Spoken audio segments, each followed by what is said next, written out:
Asperger est passé pour un ado en avance, mais fantasque.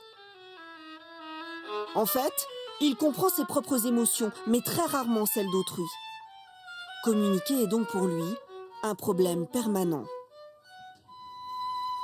Je ne connais pas beaucoup d'adjectifs faisant référence à des émotions. Je connais que les émotions de base.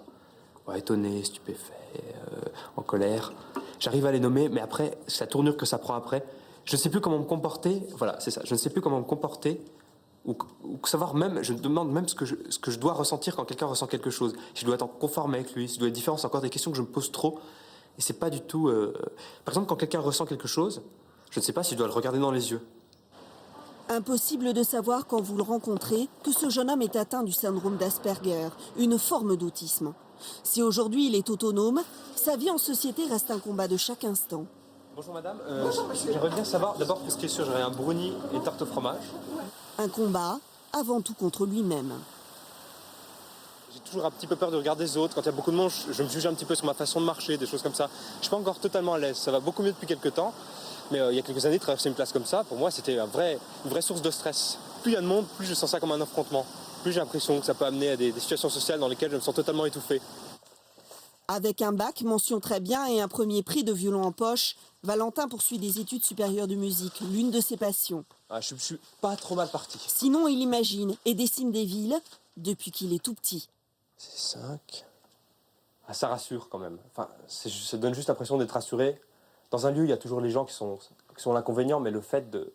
La ville en elle-même, c'est un avantage. Je me décroche de ce monde en principe, j'entends plus grand-chose de ce qui se passe. C'est une sorte de refuge, à la fois une passion et un refuge. Une excellente mémoire, mais un sens pratique limité. Peler une pomme, faire ses lacets, reste encore difficile pour lui. Valentin avait 15 ans quand le diagnostic d'Asperger est tombé. Durant toute sa scolarité, sa mère l'a beaucoup protégé, mais il a souffert de son handicap, particulièrement au collège. Racketté, harcelé, enfermé dans une pièce. Voilà, oui. C'était presque tous les ans. Il se passait quelque chose, mais il le disait pas. J'ai vu une fois des bleus sur les jambes et il n'a pas voulu me dire ce que c'était. Je l'ai su après par quelqu'un.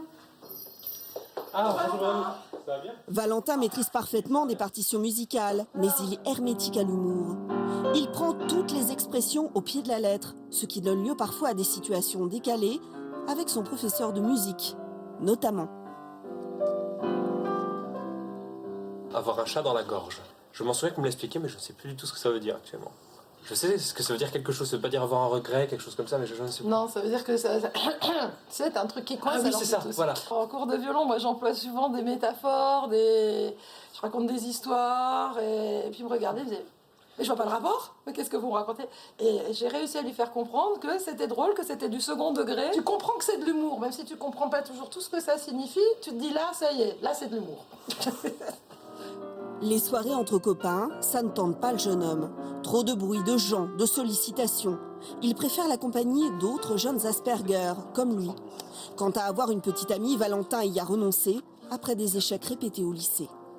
Voir les autres, entre guillemets, j'aime pas cette expression, mais les coups se former sous nos yeux, qui se déforment, qui se reforment, puis une telle histoire. Moi, je suis complètement subjugué, je ne comprends plus rien de ce qui se passait. Je me suis dit, mais comment c'est possible d'avoir autant d'interactions sociales et autant de rapports d'affectivité les uns entre les autres aussi facilement? Alors que moi, bon, c'est personnel, mais j'ai tenté ma chance des dizaines de fois, très honnêtement, de toutes les manières différentes. Bon, faut dire que j'avais mes règles en tête. C'était pas très naturel, mais ça n'a jamais marché. De toute façon, si on aime quelqu'un, ça marche quelle que soit la manière. Puis moi, je suis pas parti de ce lot, donc ça n'a pas marché. Voilà. L'an dernier, un jour sur deux, Valentin était trop angoissé pour parler à quiconque. Aujourd'hui, sa nouvelle routine le rassure, il va mieux. Il dépense une énergie folle pour ne pas vivre à côté des autres, mais bien au milieu d'eux.